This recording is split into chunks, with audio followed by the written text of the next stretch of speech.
ரஜினி தான் பிடிக்கலன்னு சொல்லிட்டால, நேரா ஸ்டேஷன்ல போய் ஒரு கம்ப்ளைண்ட் கொடுத்து அவனை பிடிச்சு உள்ள போட்டுருவோம். ஆமா சித்தப்பா, அவன் அக்கா நம்மள போலீஸ் ஸ்டேஷன் அனுப்புனால, இப்ப அவன் அனுப்புவோம்.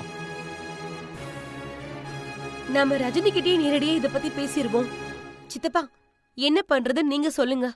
அதான் முதல்ல சொல்லிட்டேனே, ஸ்டேஷன்ல கம்ப்ளைண்ட் கொடுத்து கோர்ட்டுக்கு எடுத்து அத்து விட்டுருவோம். தம்பி, என்ன தம்பி இப்படி சொல்றீங்க? இதுக்கு மேல பொறுக்க முடியாது, இன்னைக்கே பண்ணிடுவோம். அவ எங்க இருக்கா? ஏய் ரஜினி, தம்பி ரஜினி, ஏய் வெளியில வா, கதவை தர. வாங்க. எங்க? வாங்க. ஏய்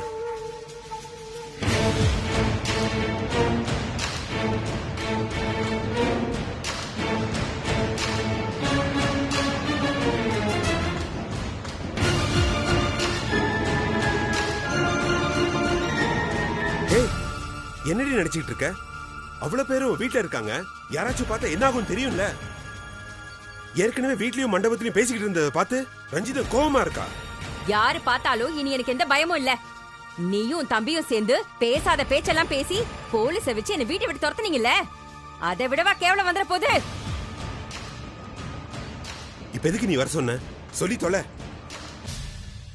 அவங்க எல்லாரும் தான் புரியாம பேசிட்டு இருக்காங்க. அறிவு இருக்காயா உனக்கு? நீ ரஜினிக்கு அப்பா தானே? பத்மா, கத்தாத, யாராச்சும் வந்துட போறாங்க. அவ்வளவு பயம். நீ மட்டும் சந்தோஷமா இருக்கணும். ஆனா உன்னை கட்டிக்கிட்டவங்க, நீ பெத்த பிள்ளைங்க மட்டும் எப்படி போனாலும் பிரச்சனை இல்ல, அப்படித்தானே? சீ, நிறுத்து. வீட்டுக்குள்ள எவ்வளவு பெரிய பிரச்சனை இப்ப போயிட்டு இருக்கு. எதுக்கு இங்க என்ன வர வச்சு சம்பந்தம் இல்லாம பேசிக்கிட்டு இருக்க? நடந்திருக்கிற சம்பந்தம் எந்த காரணத்தை கொண்டு பிரிஞ்சிடக்கூடாதுதான் உன்னை கூப்பிட்டு வச்சு பேசிக்கிட்டு இருக்கேன். எதுக்கு அப்ப ரஜினி பார்த்திபனை பிரிச்சே ஆகணும்னு இப்படி கூட்டமா உட்காந்து கொந்தளிச்சிட்டு இருக்கீங்க? அவ உன் பொண்ணு தானே? அவ வாழ்க்கையை கெடுக்கிறாங்களேன்னு உனக்கு தோணல? அவ ஒண்ணும் முறையா என் பொண்ணு கழுத்துல தாலி கட்டல, அதான் அவனை பிடிக்கலன்னு சொல்லிட்டால. ஓ, அவனதான் புடிச்சிருக்குன்னு அந்த திருவிழால அத்தனை பேருக்கு முன்னாடி சொன்னாலே, அப்ப என்ன பண்ணி பேசுங்க எல்லாரும்? அறிவு கட்டவளே, அவனை காப்பாத்துறதுக்காக அப்படி சொன்னாவ. யோ, நிஜமாவே உனக்கு மூளை கெட்டு போச்சா? எந்த பொண்ணாவது இந்த மாதிரி ஒரு பொய்ய ஊர் முன்னாடி சொல்லுவாளா? சரி, அத விடியா. உங்க எல்லார்கிட்டயும் பார்த்திபனை தான் கல்யாணம் பண்ணிக்குவேன்னு நேரடியா சொன்னால, ஒரு அப்பனா நீ என்னையா செஞ்ச? யோ, நீ இந்த குடும்பத்துக்கு செய்ய வேண்டிய எல்லாத்தையுமே அவ செஞ்சுக்கிட்டு இருக்காயா? ஏய், கத்தாதடி, மெதுவா பேசுடி. ஓ, ஏன் பயமா இருக்கா? நீ செய்ய வேண்டியது எல்லாத்தையும் அவ செஞ்சுக்கிட்டு இருக்காளே, உனக்கு உறுத்தல? வேணாம் பத்மா, நீ ரொம்ப பேசுற. இத்தோட நிறுத்திக்கோ. என் பொண்ணுக்கு எப்படியாப்பட்ட வாழ்க்கை அமைச்சு தரணும்னு பெத்த அப்பா எனக்கு நல்லாவே தெரியும். இதெல்லாம் பேசுறதுக்கு முதல்ல நீ யாரு? நான் யாரா? எந்த உரிமையில பத்மா பத்மான்னு மூச்சுக்கு 300 தடவை கூப்பிடுறேன்னு யோசிச்சு பாரு, அப்ப தெரியும் நான் யாருன்னு. என்ன மிரட்டுறியா? எப்படி வேணாலும் வச்சுக்கோயா, எனக்கு கவலை இல்ல. எனக்கு ரஜினியும் பார்த்திபனும் சந்தோஷமா வாழணும், அவ்வளவுதான். யோ, யாரும் வரமாட்டாங்க, நீ பேசு. ஏய், அதுக்கு நான் என்னடி பண்ண முடியும்? நான் ஒருத்தனே இந்த முடிவு எடுக்க முடியாது. அவ வாழ்க்கைய முடிவு பண்ண நீங்க யாருன்னு தான் கேக்குறேன். அவ என்னைய தப்பு பண்ணா? தனக்குன்னு ஒரு வாழ்க்கை வேணும்னு தானே ஆசைப்பட்டா. அத அவகிட்ட இருந்து புடுங்க பாத்தீங்க. ஆனா கடவுள் அத அவளுக்கே கொடுத்துட்டான். இன்னும் அவளை பிச்சு எரிய பாக்குறீங்களே, இது நியாயமா?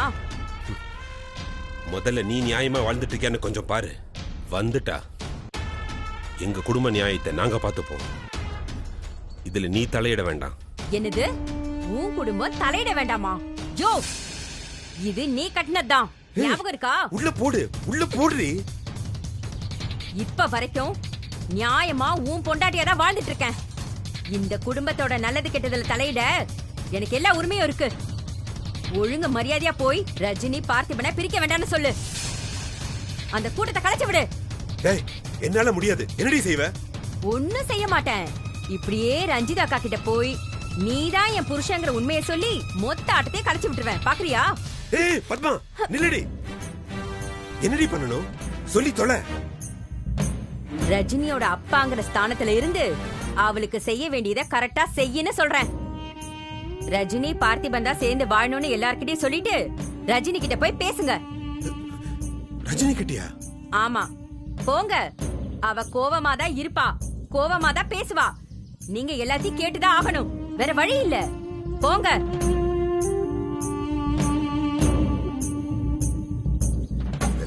தலையெழுத்து. போயா போ.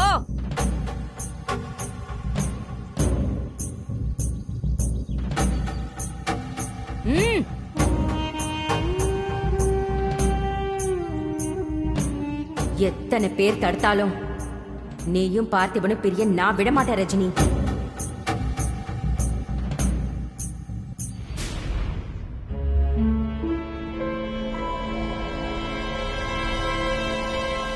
சித்தப்பா, கதவை திறக்காம எவ்வளவு அடம் பிடிச்சிட்டு இருக்கா பாரு.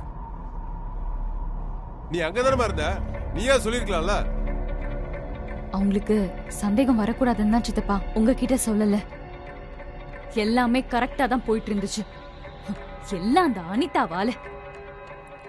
அனிதா ஏதோ நல்லவ மாதிரி என் தம்பி இந்த குடும்பத்துல வந்து கஷ்டப்பட விட மாட்டேன்னு டயலாக்லாம் பேசின சித்தப்பா. ரஜினி ஃப்ரெண்டு தானே, வேற எப்படி பேசுவா? நீ இருக்கிற தைரியத்துல தானமா நான் அமைதியா இருந்தேன். ஐயோ சித்தப்பா, உங்களுக்கு தெரியாது, எல்லாம் நல்லா தான் போயிட்டு இருந்துச்சு. தாலி ஆசீர்வாதம் வாங்க குடுக்க வரும்போதுதான் அம்மா திடீர்னு ரஜினிக்கு நம்ம துரோகம் பண்றோம், கல்யாணத்தை நிறுத்த போறேன்னு போயிட்டாங்க. ஐயோ, எல்லாத்தையும் சமாளிச்சுட்டு பார்த்தா அந்த அனிதா என் இடத்துல நீ நில்லு, தாலி முடிஞ்சு விடுன்னு சொல்லி கீழே இருந்த ரஜினிய மனமேடைக்கு அனுப்பிட்டா. இதெல்லாம் மாப்பிளோட அக்கா தானமா பண்ணுவாங்க. ஆமா ஆமா, ரொம்ப புத்திசாலித்தனமா யோசிக்கிறதா நினைச்சு அந்த அனிதாவே அனுப்பிவிட்டா. அவன் ஒரே செகண்ட்ல எல்லாருக்கும் அல்வா கொடுத்துட்டான். சித்தப்பா, அப்பா வராரு.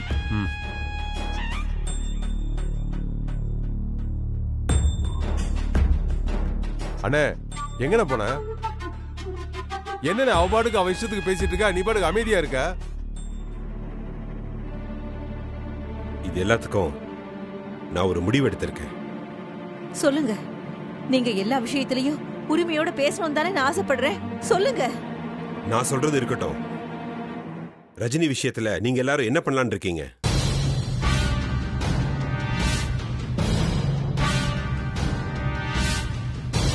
அவளுக்கு தான் விருப்பம் இல்லையே, அவன் ஏமாத்தி தானே தாலி கட்டியிருக்கான்.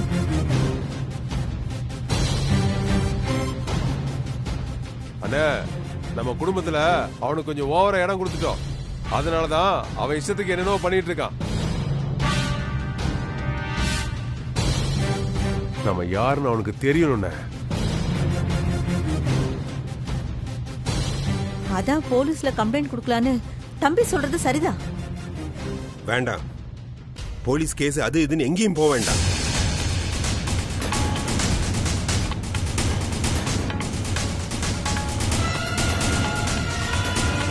அப்பா, எதுக்கு போக வேணாம்னு சொல்றீங்க? வேணானா என்ன பண்ணலாம்னு சொல்றீங்க? ரஜினி கிட்ட பேசலாம். இது அவ வாழ்க்கை. அவ என்ன முடிவு எடுக்கிறாளோ அதப்படி செஞ்சிடலாம். ஒருவேளை அவ பார்த்திபன் கூட தான் வாழணும்னு ஆசைப்பட்டானா? வாழட்டும். அதுல எந்த தப்பு இருக்கும்னு எனக்கு தோணலமா. ஏங்க, என்னங்க சொல்றீங்க? அவ அந்த அனிதாவுக்கு சப்போர்ட் பண்ணி பேசினான்னு அவ்வளவு கோவப்பட்டீங்க. இப்ப வந்து அவ இஷ்டத்துக்கு வாழட்டும்னு சொல்றீங்க. இங்க பாருங்க, இப்படியே எல்லாத்தையும் அவ இஷ்டத்துக்கு விட்டதாலதான் இன்னைக்கு இந்த நிலைமையில வந்து நிக்குது. என்ன தப்பா போச்சு? என்ன தப்பா போச்சு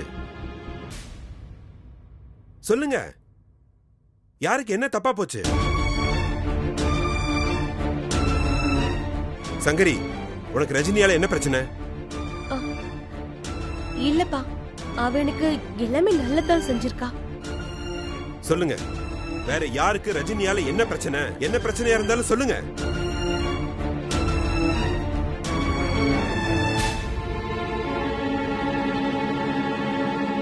அப்புறம் என்ன?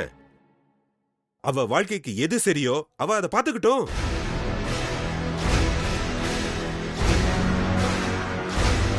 ஒருவேளை அவ பார்த்திபனை வேண்டான்னு சொன்னா கூட நாம தான் அவளுக்கு புரிய வைக்கணும். என்னப்பா சொல்றீங்க? என்ன புரிய வைக்கணும்? அவங்க ரெண்டு பேரையும் இப்ப சேர்த்து வைக்கணுமா? சேர்த்து வச்சா என்ன? இப்ப பிரச்சனை பண்ணி பிரிச்சு வச்சாலும் அவ வேற ஒரு கல்யாணம் நிச்சயமா பண்ணிக்க மாட்டான். இந்த வாழ்க்கையை அவ ஏத்துக்கிறது தான் நல்லது. ரஞ்சிதம், நீ என்ன சொல்ற? நான் என்னங்க சொல்றது? ஆ, நீங்க சொல்றதும் சரின்னு தான் தோணுது. மா இல்லடி, எது சரி எது தப்புன்னு எனக்கு தெரியலடி. ரொம்ப குழப்பமா இருக்கு.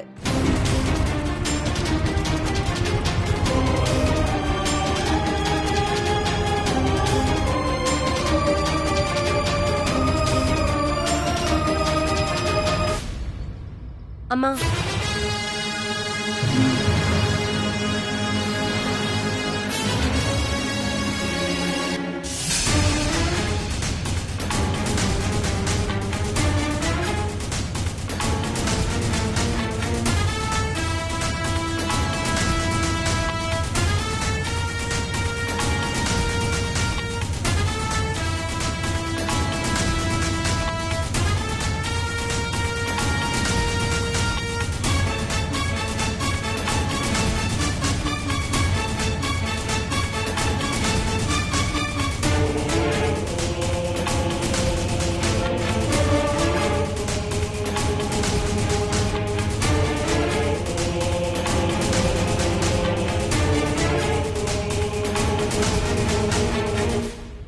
டேய் ஏம்மா அவன மரியாதையா போ சொல்லு. கொஞ்சம் நில்லுப்பா. ஏண்டா எங்க வீட்டு பொண்ணை ஏமாத்திட்டு என்ன தைரியம் இருந்தா நெஞ்ச நிமித்திட்டு வீட்டுக்குள்ள வருவா? ஏய், போடா. போடா, விடு. போடா. விடுங்க. அவ அப்படிதான் வருவான். வேற என்ன பண்ணுவா? இந்த வீட்டுக்குள்ள வந்த நாள்ல இருந்தே எல்லாரும் ஏமாத்திட்டு தானே இருந்திருக்கான். டேய், கொஞ்சமாச்சும் மனசாட்சி இருக்காடா உனக்கு? எங்க கையில வாங்கி வாங்கி சாப்பிட்டியே, இப்படி ஒரு துரோகத்தை பண்ண உனக்கு எப்படி மனசு வந்துச்சு? துரோகமா? நான் என்ன துரோகம் பண்ண? நானும் ரஜினியும் ஒருத்தருக்கு ஒருத்தர் விரும்பினது உங்க எல்லாருக்கும் தெரியும்ல.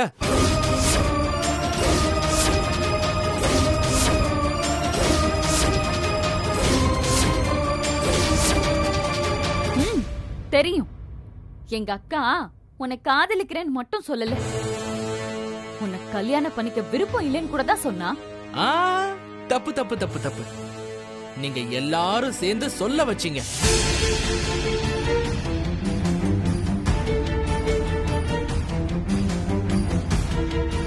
உங்க அம்மா, சாரி சாரி சாரி, எங்க அத்தை, எங்க அக்கான்னு இந்த கல்யாணம் நடக்க கூடாதுன்னு எல்லார்கிட்டயுமே நான் காரணம் கேட்டேன். ஆனா யாரும் ஒருத்தர் கூட காரணத்தை சரியாவே சொல்லல. அதுக்காக நீ இப்படி ஏமாத்தி தாலி கட்டுவியா? ஏன் அரவிந்த் ராதிகாவை கல்யாணம் பண்ணிக்கிட்ட மாதிரி நான் ராகவியை கல்யாணம் பண்ணிக்கணுமா? ஓ, நீ அவ்ளோ நல்லவனா? என்ன பண்ணிருக்கணும்? ஏன் கல்யாணத்தை நிறுத்தி ரஜினிக்கு அரவிந்த் கூட கல்யாணத்தை நடத்தி வச்சிருக்கணும்? நிச்சயமா பண்ணி வச்சிருப்பேன். ஆனா அரவிந்த் உன்னை மனசார ஏத்துக்கிட்டாரு. ஆனா என்னால அப்படி ஏத்துக்க முடியல. ரஜினி தான் என் வாழ்க்கை. டேய், தொலைச்சிருவேன். இருடா. என்னடா வாய்க்கு வந்தவர்ல பேசிட்டு இருக்கான்? தம்பி, ஏமாத்தி தாலி கட்டி மாப்பிள்ளை ஆயிட்டோங்கிற திமிர்ல பேசிட்டு இருக்கியா? அடிச்சு கைய கால உடைச்சு மூளையில போட்டுருவேன் தம்பி ராஸ்கல். கொஞ்சம் அமைதியா இருங்க. கொஞ்ச நேரம் சும்மா இரு நீ. தம்பி, நீங்க சும்மா இருங்க. அத்தனை பேர் இருந்த இடத்துல என் பொண்ணு அசிங்கப்படுத்திட்டு எவ்வளவு தைரியமா பேசிட்டு இருக்கான். நீங்க ஏன் தம்பி அவனை அடக்குறீங்க? அத்தை, டென்ஷன் ஆனா உங்க உடம்புக்கு நல்லது இல்லைன்னு சொல்லிருக்கேன்ல. ச்சே. நான் இந்த வீட்டு மாப்பிள்ளையா முதல் தடவை இந்த வீட்டுக்கு வந்திருக்கேன். ஆரத்தி தான் எடுக்கல. அட்லீஸ்ட் ஆசீர்வாதமாவது பண்ணலாம்ல. மாமா வாங்க, ஆசீர்வாதம் பண்ணுங்க. நீ தாலி கட்டினதே எங்க அக்காக்கு விருப்பம் இல்ல. இதுல ஆர்த்தி ஆசீர்வாதம் உனக்கு நினைப்பு வேறயா? முழுசா 1 மணி நேரம் இந்த வீட்ல இருப்பியான்னு தெரியாது. ஆனா இந்த அதிகாரத்துக்கு ஒண்ணும் குறைச்சல் இல்ல. பார்த்து பேசுறா தம்பி. ரஜினி கேட்டான் வையன், செவில்ல ஒண்ணு வப்பா. தெரியும்ல. ஆமா, நீதான் நிறைய வாங்கியிருக்கிய. ரஜினிக்கு பிடிச்சிருக்கா பிடிக்கலையாங்கிறது எனக்கும் அவளுக்கும் உள்ள பிரச்சனை. அத நாங்க பேசி தீர்த்துக்கிறோம். நான் கட்டின தாலி அவ கழுத்துல இருக்கிற வரைக்கும் என்ன இந்த வீட்டுக்குள்ள வராதன்னு சொல்ல உங்க யாருக்குமே ரைட்ஸ் கிடையாது.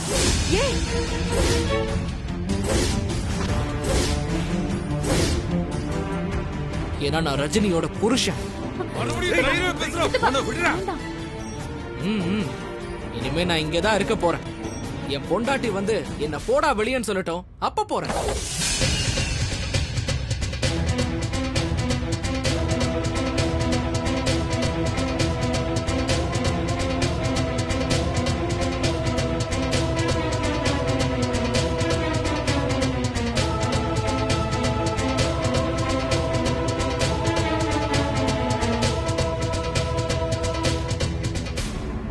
என்ன சொன்ன? நான் போன்னு சொன்னதான் போவியா? போடா வெளிய, போடா வெளிய.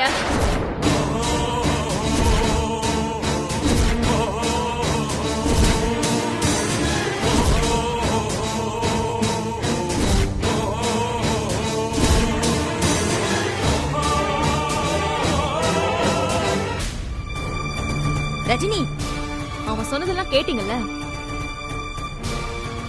இது எங்க 2 பேருக்குள்ள இருக்கிற பிரச்சனை. நீங்க யாரும் தலையிடாதீங்க. அவனை முதல்ல வெளியே அனுப்பு ரஜினி.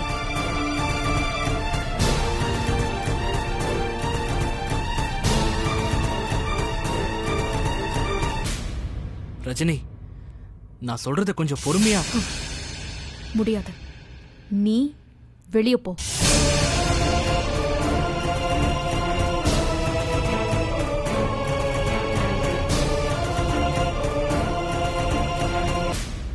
நான் சொல்றத கேட்கலனா நானும் வெளியில போக மாட்டேன். நான் ஒண்ணு என்ன வெறுக்கிற பொண்ணு கழுத்துல தாலி கட்டல. என்ன உயிருக்கு உயிரா நேசிக்கிற ஒரு பொண்ணு கழுத்துல தான் தாலி கட்டினேன். பார்த்திபா, நான் இன்னும் பேசி முடிக்கல.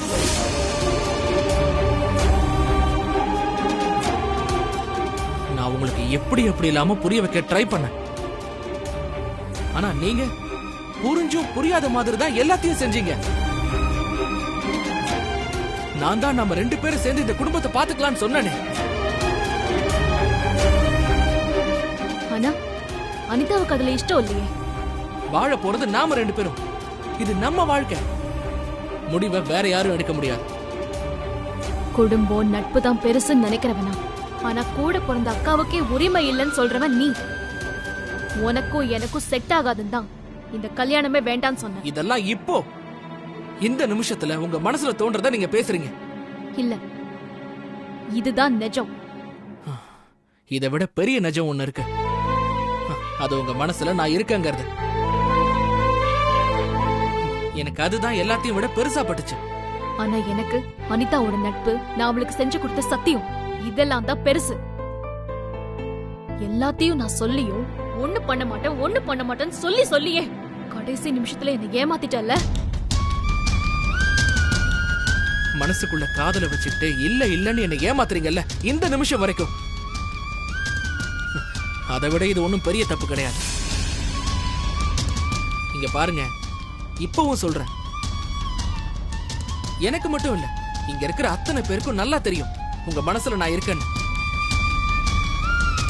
நான் மட்டும்தான் இருக்கேன். இங்க பாரு, நான் தாலி கட்டுனது தப்புன்னு நீங்க கோவத்துல இருக்கீங்க. அது சரியாக கொஞ்சம் டைம் ஆகும். அந்த டைமை நீங்க தாராளமா எடுத்துக்கோங்க. அது வரைக்கும் நான் வெயிட் பண்றேன். ஆனா இங்கதான் இருப்பேன், உங்களோட ஹஸ்பண்ட். அந்த மாதிரி நினைப்பு கூட இருக்கா உனக்கு? இந்நேரம் ராகவி அங்க எவ்வளவு துடிச்சிட்டு இருப்பான். ராகவி இல்ல, எந்த பொண்ணா இருந்தாலும் அது கஷ்டம்தான். நான் தான் இந்த கல்யாணம் வேணான்னு சொன்னேனே, இது கூட நீங்க கட்டாயப்படுத்தினதுனால தானே. என் மனசுல நீங்க தான் இருக்கீங்கன்னு தெரிஞ்சதுக்கு அப்புறமும் ராகவி இந்த கல்யாணத்தை நிறுத்திடலான்னு கூட சொன்னா. அவளையும் நீங்க தான் போய் கட்டாயப்படுத்தினீங்க. ஆமா, எல்லாமே ஏன் தப்புதான். எனக்கு உன்னை கல்யாணம் பண்ணிக்க விருப்பம் இல்லைங்கிறதோட நான் நிறுத்திருக்கணும். இன்னொரு கல்யாணம் பண்ணிக்கோன்னு நான் உனக்கு சொன்னேன் பாரு, அது ஏன் தப்புதான்.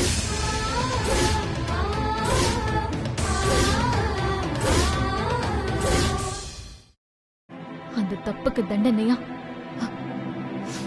இதோ இந்த தாலி காலம் முழுக்க என் கழுத்துல தொங்கும்.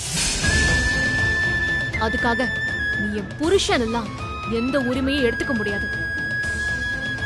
என் கண்ணு முன்னாடி நிக்காத. இதுக்கு மேல நீ எடுத்து வைக்கிற அடுத்த அடி இந்த வீட்டை விட்டு வெளியே போறதா இருக்கணும். போயிடு. என் கண்ணு முன்னாடி நிக்காத. வெளியே போ.